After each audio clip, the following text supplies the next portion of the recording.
کے لیے شرط یہ ہے کہ عشاء پڑھ کے سویا جائے، تو عشاء ضرور پڑھے، تراویح ضرور پڑھے، اور اگر آپ نے سونا ہے تو سجود فرض نمازوں کے بعد سب سے افضل نماز ہے۔ اور ناظرین، یہ خاص دعاؤں کی قبولیت کا وقت ہے۔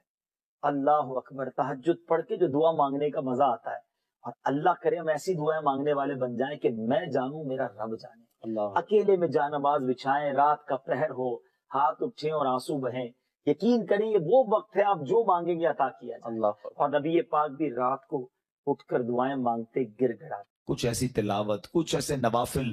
آپ دیکھیں نا، تہجد بندہ کب پڑھتا ہے؟ رات کو پڑھتا ہے، بعض اوقات اکیلے میں پڑھتا ہے، جب کوئی نہیں دیکھ رہا، دنیا سو رہی ہے، آپ تہجد پڑھ رہے۔ کیا کمال کا یہ کام ہے کہ میں جانوں رب جانے۔ مگر شیطان کو صبر نہیں آتا نا، وہ کہتا ہے اس نے تہجد پڑھ لی ہے تو جنت میں چلا جائے گا، اب اس کی تہجد کیسے خراب کروں؟ تو وہ کیا کرتا ہے؟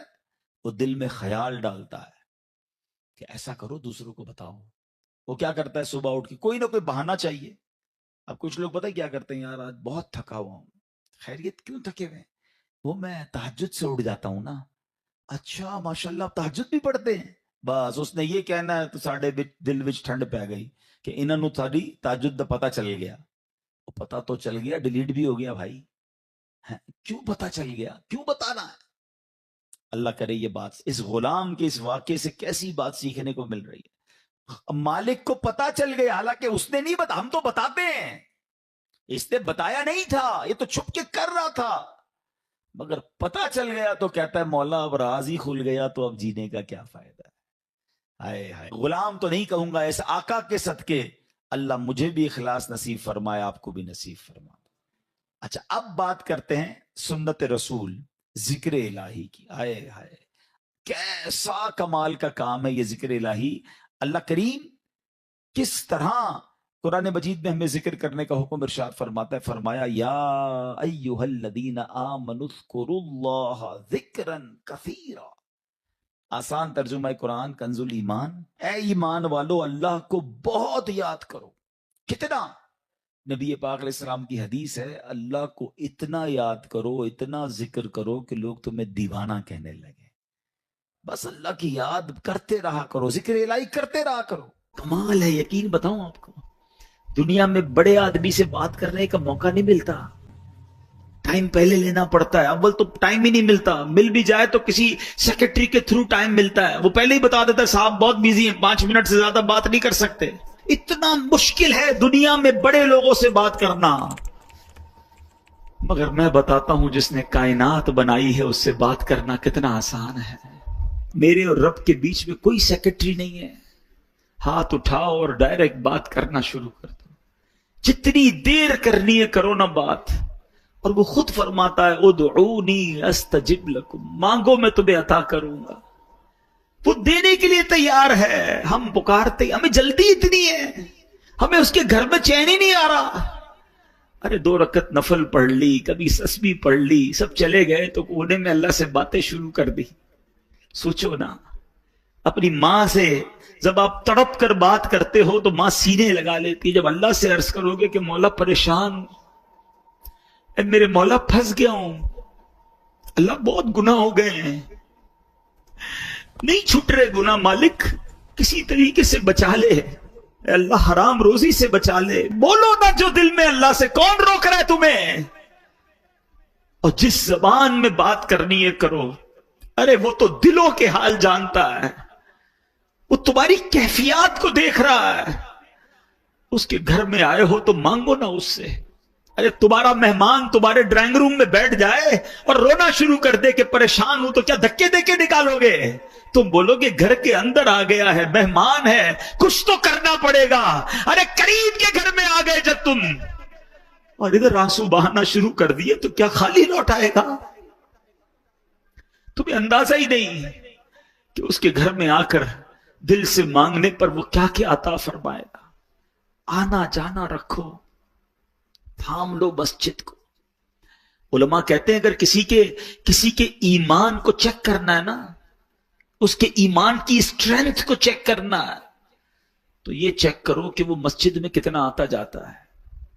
اب اپنے آپ سے سوال کر لو کہ ہمارا مسجد میں کتنا آنا جانا ہے۔ خوش نصیب ہے وہ لوگ، واقعی خوش نصیب ہے جن کی جماعت نہیں جاتی. جماعت کو تھام لو. اتنی نیکیاں اور آپ اتنے بڑے بڑے انعامات کے حقدار بن جاتے ہیں. وہ سنت کون سی ہے میں انشاءاللہ بیان کرتا ہوں، مگر امام محمد بن محمد غزالی علیہ رحمت اللہ الوالی نے ایک بڑا پیارا واقعہ اپنی کتاب مکاشفۃ القلوب میں لکھا. مکاشفۃ القلوب بڑی پیاری کتاب ہے. واقعہ کیا تھا کہ ایک شخص نے ایک غلام خریدا. آج کے دور میں تو کسی کو گھر میں ملازم رکھنا ہو تو وہ نوکری پہ جاب پہ رکھتا ہے نا، پہلے ایسا نہیں ہوتا تھا. پہلے غلام خریدے جاتے تھے. انہوں نے غلام خریدا. اچھا جب غلام خریدا تو غلام کہتا ہے حضور میری 3 شرطیں ہیں. اچھا بات بڑی عجیب تھی، غلاموں کی شرطیں نہیں ہوتی ہیں. آپ نے کہا اچھا تم بھی شرطیں لگاؤ گے، بتاؤ کیا شرطیں ہیں.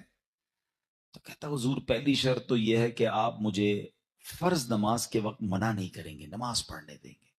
اچھا وہ آقا بھی دیندار تھا، نیک آدمی تھا. کہتا ٹھیک ہے مسلمان ہوں، نماز سے کیوں روکوں گا، اوکے. کہتا دوسری شرط یہ ہے کہ دن میں جو چاہے کام لے لیں، رات مجھے آپ چھوڑ دیں گے. کہا ٹھیک ہے مجھے کام دن میں لینا، میں بھی رات آرام کرتا ہوں، تم بھی رات آرام کرنا. کہتا تیسری شرط یہ ہے کہ آپ مجھے اپنے گھر میں کوئی بھی ایک الگ سے کمرہ دے دیں گے تاکہ میں سیپریٹ رہوں. تو کہا ٹھیک ہے، میں نے بھی یہ سوچا تھا گھر میں بہت سارے کمرے ہیں، غلام کا کمرہ ہوتا ہے تو میں کمرہ دے دوں گا. شرطیں کوئی مشکل تھی نہیں، آقا نے ایکسپٹ کر لی. غلام گھر پر آیا، بڑا محنتی غلام تھا، دن میں کام کرتا، رات اپنے کمرے میں چلا جاتا. ایک دن آقا چلتے چلتے اس کے کمرے کے پاس سے جب گزرا تو دیکھا عجیب منظر ہے. کمرے کی چھت کھلی ہوئی ہے، آسمان سے نور برس رہا ہے، غلام سجدے میں ہے، اللہ کی عبادت کر رہا ہے اور اللہ کو رو رو کر یہ عرض کر رہا ہے کہ میرے مولا میں غلام ہوں، دن میں میری ڈیوٹیز ہیں، اگر یہ کام نہ ہوتا تو میں دن بھی تیری عبادت کرتا، رات بھی تیری عبادت کرتا. آقا بڑا حیران ہوا کہ یہ میرا غلام کیا چیز ہے، ایسی عبادت، ایسا نور اور ایسی گفتگو. اگلی رات ہوئی تو اپنی بیوی کو لیا کہ چلو میں تمہیں ایک منظر دکھاتا ہوں. اپنی زوجہ کو لے کر غلام کے کمرے کے پاس گیا، پھر وہی منظر، چھت کھلی ہوئی ہے، آسمان سے نور برس رہا ہے، غلام سجدے میں وہ ہے اور اللہ سے باتیں ہیں، بڑی کیفیت. جب یہ منظر دیکھا تو وہ میاں بیوی بھی آنسو بہانے لگے، وہ بھی رونے لگے کہ یہ کیسا غلام ہے. صبح ہوئی تو غلام کو آقا نے بلایا اور کہا کہ ہمیں پتہ چل گیا ہے تمہاری رات کی عبادت ہم نے دیکھ لی ہے. تم اللہ سے یہی کہہ رہے تھے نا کہ یا اللہ میں مجبور ہوں، اگر دن میں بھی فارغ ہوتا تو تیری عبادت کرتا، رات میں تو تیری عبادت کرتا ہوں. تو ہم میاں بیوی نے فیصلہ کیا ہے کہ آج کے بعد تم آزاد ہو، جاؤ دن میں بھی عبادت کرو، رات میں بھی اللہ کی عبادت کرو. اچھا ہماری جگہ کوئی ہوتا تو بڑا خوش ہو جاتا کہ چلو یار انعام مل گیا.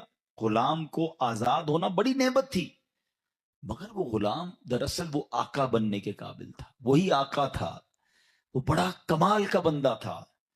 وہ پتہ کیا کہتا ہے، جب آقا نے کہا نا مجھے پتہ چل گیا تم رات کیا کرتے ہو اور اس وجہ سے میں تمہیں آزاد کرتا ہوں، تو وہ غلام اللہ کی بارگاہ میں کہتا ہے یا صاحب السر ان السر قد ظہر، اے راز رکھنے والے مولا، اے صاحب راز، راز تو کھل گیا. ولا ارید حیاتی بعد مشتہرا، اے اللہ میں اب راز کھلنے کے بعد زندہ نہیں رہنا چاہتا.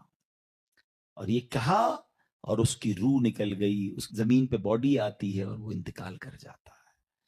اے میرے پیارے اسلامی بھائی، اب غور کیجئے، اس واقعے سے بہت سارے لیسن ملیں گے. جو میں نے کہا تھا نا کہ نبی پاک کی ایک سنت بیان کرنی ہے، وہ سنت کون سی ہے؟ وہ سنت ہے ذکر الہی. میرے آقا خوب اللہ کا ذکر کرتے تھے.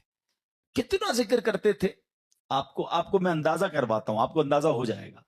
نبی پاک سونے سے پہلے اللہ کا ذکر، جاگنے کے بعد اللہ کا ذکر، کھانے سے پہلے اللہ کا ذکر، کھانے کے بعد اللہ کا ذکر ہے.